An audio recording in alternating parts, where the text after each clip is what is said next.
Identified by the New Republic's intelligence as on the list of special Imperial Remnant threats, the Imperial Patrol Frigate was a modified escort vessel intended to be a deep space probe capital ship. The Imperial Frigate was created shortly after the fall of Palpatine's Galactic Empire by the Imperial Corps, a splinter Imperial faction that was led by Admiral Natasi Dala.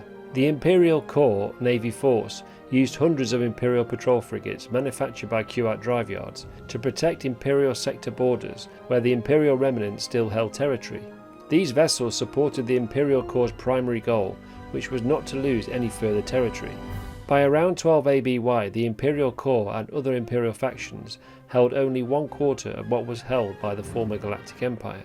Most of this territory had been a fortified region known as the Deep Core, but after Admiral Dala resigned as the leader of the unified Imperials, Gilad Pellaeon organised what Dala had built into a renewed Imperial state stretching from the mid-rim to wild space.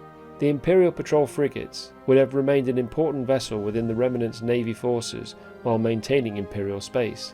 But in terms of the vessel's details, the ship was essentially a Nebulon B escort frigate, modified with a 300-metre long sensor array net, with dedicated energy receptors, crystal grav field traps, and hyperspace signal interceptors.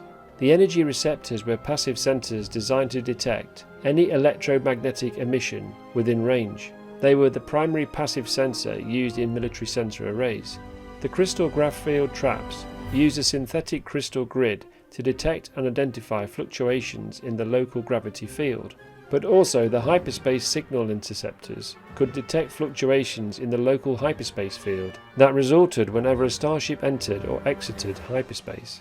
They could not indicate the origin or destination of a ship, but they could record its entry or departure, as well as its mass and speed. This information was reported to base, placing the Imperial forces on alert. Hyperwave signal interceptors were also capable of detecting hyperradio transmissions that caused minor fluctuations in the hyperspace energy field. The sensor could discover and tap into the transmission, even holonet communications, but not decode the messages.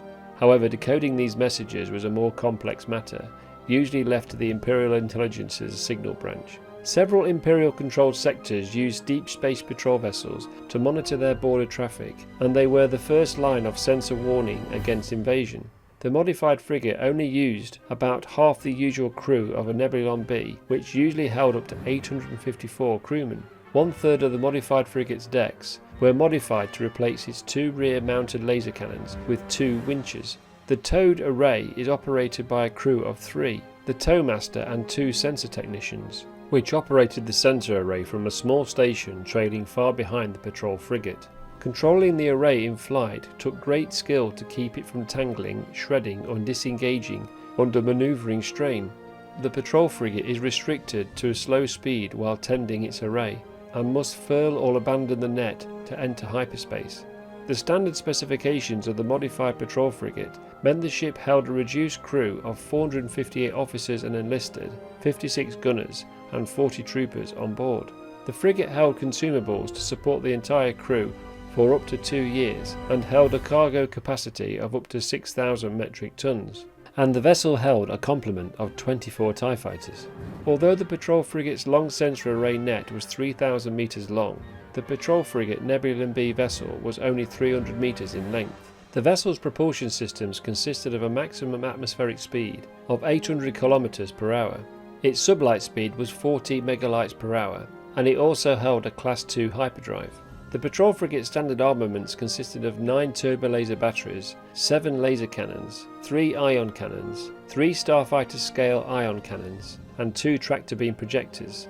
The patrol frigate system's layout consisted of a primary communication array located on the ship's dorsal or on the port side, a short-range communication array also located on the dorsal, a deflector shield generator including both particle and ray shielding, its main engines, and static discharge vanes to release high amounts of energy in the ship's systems that could prove dangerous, a docking area for TIE fighters to disengage and dock when required, an aft sensor unit as a targeting system that allowed the locking and tracking of targets and to calculate the correct firing angle, a forward sensor unit that would operate in the same way, and the main bridge that served as the central hub for control and direction of the ship and ship activities. It housed crucial navigation and astrogation computers and served as the officers' platform which by all the orders were conveyed. However, the ship was a very useful Imperial Navy addition, like the interdictor cruisers, but the Imperial war machine was severely weakened in 12 ABY, and resources would have become increasingly difficult to come by